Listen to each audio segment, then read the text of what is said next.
पठानकोट आतंकी हमले का जो मास्टरमाइंड है, हाँ, आतंकी शाहिद लतीफ, वो मारा गया है। आतंकी शाहिद लतीफ की पाकिस्तान के सियालकोट में गोली मारकर हत्या कर दी गई है। हालिया टारगेट किलिंग में पुलिस ने भारतीय खुफिया एजेंसी रॉ के मुलविस होने का दावा किया है। दावा किया जा रहा है कि रॉ एक के बाद एक शिकार करती जा रही है। पाकिस्तान में भारत के मोस्ट वांटेड आतंकी की हत्या की खबर सामने आई है। पाकिस्तान में आतंकी शाहिद लतीफ की गोली मारकर हत्या कर दी गई है। दिला दे कि भारत में पंजाब के पठानकोट में 2 जनवरी 2016 को आतंकी हमला हुआ था। इस आतंकी हमले का मास्टरमाइंड ही शाहिद लतीफ था। मोहम्मद के सेकंड मोस्ट सीनियर लतीफ को किस अज्ञात वर हमलावरों ने मार दिया। तो मैं पहले तो उन अज्ञात हमलावरों की जय करना चाहूंगी। Thank you so much. ये खबर मिल रही है कि आतंकी शाहिद लतीफ मारा गया है, उसकी हत्या की गई है।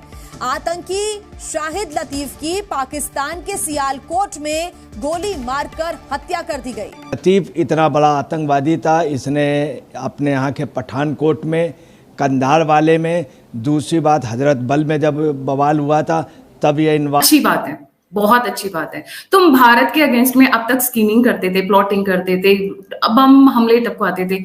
अब क्या हो गया?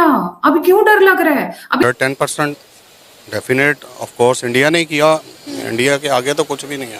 आतंकवादियों में ज़बरदस्त आतंक का माहौल है जनाब। जी हाँ, आप बहुत सारे आतंकवादियों के बारे में जान चुके हैं। हमारा पूरा का पूरा कनाडा जो है वो निज्जर से हिला हुआ है और आपके जो सुखू से हिला हुआ है। उसके अलावा और रिंडा, इधर जो है आपका खांडा और उधर पंजवार, ये सब चल रहे थे, ये तो खालिस्तानी थे।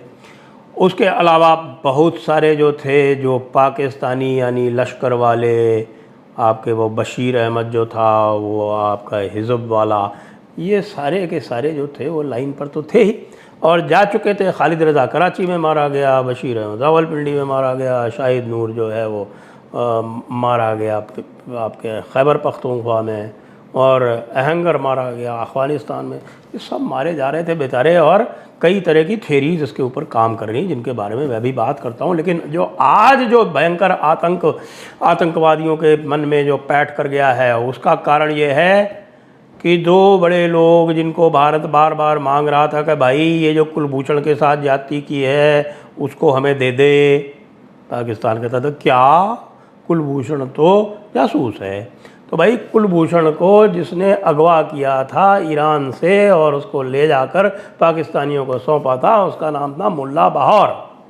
और वो मुल्ला बहौर जो है वो कल अज्ञात बंदूकधारियों द्वारा मार दिया गया। और इतना ही पर्याप्त नहीं था यदि, तो पठानकोट के हमले से संबंधित शाहिद लतीफ़ जो जैश का आतंकी था, जिसके लिए भारत ने रेड कॉर्नर नोटिस इशू किया हुआ था, पाकिस्तान से उसे हैंड ओवर करने की बार बार मांग की जा रही थी, उस शाहिद लतीफ़ को भी अज्ञात बंदूकधारियों ने उड़ा दिया।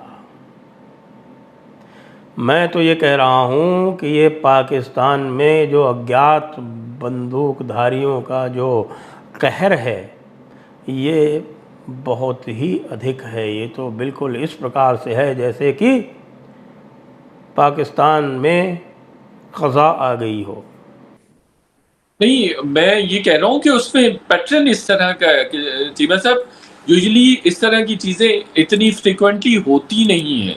दो पंजाब गवर्नमेंट की रिपोर्ट भी आ गई है जिसमें ये कहा गया कि वो एक मुआशरे का इशू था जिसकी वजह से ये तमाम का तमाम इंसिडेंट ट्रिगर हुआ, नो डाउट।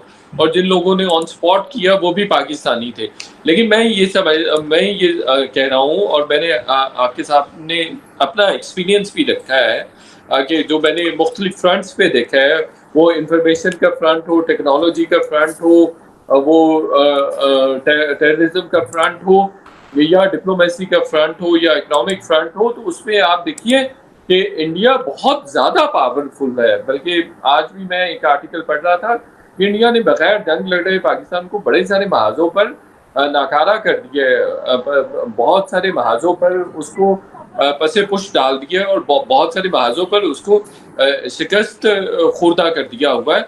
तो वो इसमें कोई शक नहीं है कि इंडिया की कैपेसिटी बहुत सारी चीज़ों को, बहुत सारे ऑपरेशन कंडक्ट करने की, उनको एग्जीक्यूट करने की बहुत ज़्यादा बढ़ी है पिछले कुछ अरसे में। आप ये खुद भी आप देख सकते हैं कि जब भी इंडिया ने चाहा है कि कोई दहशतगर्दी का वाक़या या कोई दहशतगर्दी की वेव ट्रिगर हो। जी हाँ, एक तरफ तो पाकिस्तान में चर्चा है गज़ा की और दूसरी तरफ ये आ रही है क़ज़ा। तो ये जो क़ज़ा इनके ऊपर टूट पड़ी है, इसके लिए तरह तरह की थेरीज चल रही हैं। और एक थेरी ये चल रही थी जो कि हमारे कई मिलिट्री एक्सपर्ट भी कह रहे थे कि भाई ये जो है ये पाकिस्तान जो है वो इनको ठिकाने लगा रहा है, आईएसआई इनको ठिकाने लगा रही है। लेकिन यदि हम आईएसआई के इतिहास में जाएं तो आईएसआई का लोगों को इस प्रकार से अज्ञात बंदूकधारियों के द्वारा ठिकाने लगाने का इतिहास नहीं है। यदि किसी को वो करती भी है तो उसे अस्पताल में भर्ती करके वहाँ अस्पताल में उसके इलाज में उसका कार्यक्रम हो जाता है, यदि होता है तो, क्योंकि इतने सारे उसके एसेट्स, ख़ास तौर से शाहिद लतीफ़ को जिस तरह से किया गया है, उससे ये जो आईएसआई वाली थ्योरी है ये पूरी तरह से डिस्प्रूव होती है। क्यों? क्योंकि शाहिद लतीफ़ उनका बहुत ही प्राइज्ड एसेट था। उसने पठानकोट कांड को अंजाम दिया था, पठानकोट एयरबेस पर हमला पूरा का पूरा उसने ऑर्गेनाइज़ किया था सफलतापूर्वक। उसको भारत ने पहचान लिया था, आइडेंटिफाई कर रखा था। आइडेंटिफाई करने के बाद पाकिस्तान से बाकायदा उसके नाम सहित उसको हैंड ओवर करने की डिमांड थी और उसके लिए लुकआउट नोटिस और रेड कॉर्नर नोटिस जारी हुआ था। अभी मैं आपके साथ एक और भी इंटरेस्टिंग एस्पेक्ट शेयर करूं कि अभी जो रिलीजियस राइट्स हुए हैं पंजाब में और बाकी जगहों पे, इनके पीछे भी रॉ नज़र आती है, क्योंकि जो पैटर्न था इन रिलीजियस राइट्स का, वो पैटर्न अनयूजुअल था। ये पैटर्न जो मोव वाला पैटर्न था वो वाला पैटर्न नहीं था कि एक दिन जड़ा वाला में इंसिडेंट होता है और बहुत बड़ा इंसिडेंट होता है।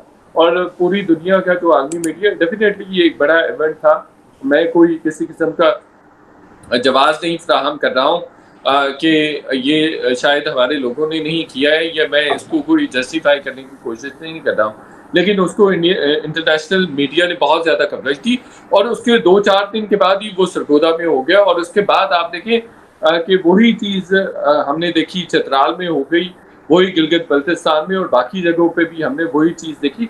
ये तमाम की तमाम जो रिलीजियस रिफ्ट्स हमने देखी हैं, जो बेशक जड़ा वाला वाक़या हो, सरगोदा वाला वाक़या हो, या फिर बाकी जगहों पे जो पाकिस्तान में एकदम से रिलीजियस राइट्स, रिलीजियस रिफ्ट्स जो हैं वो इरप्ट हो गए, तो इनके पीछे कोई ना कोई हाथ नजर आता है।